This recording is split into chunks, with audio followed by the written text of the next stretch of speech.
Bugünkü mövzumuz İtalyan mezoları haqqındadır.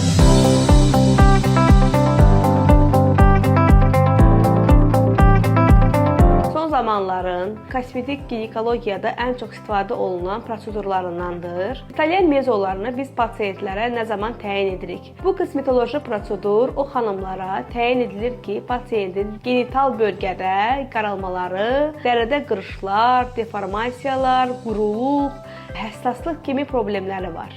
Bu zaman biz pasientlərə mezoterapiya edərək pasientlərin arzuladıkları gənc görünüşü təmin etmiş oluruq. İtalyan mezoların ikinci üstünlüyü ondadır ki, pasientlər dərinin soyulmadan istədikləri ağarma nəticələrini əldə etmiş olurlar. Mezoterapiya düşündüyünüz kimi ağırlı bir prosedur deyil, tam ağrısız şəkildə lokal anesteziya ilə də icra oluna bilir. Prosedurdan 5-10 dəqiqə sonra tam normal həyat tərzinizə davam edirsiniz. Əziz xanımlar, bizimlə hər zaman sağlam və özgüvənli olun.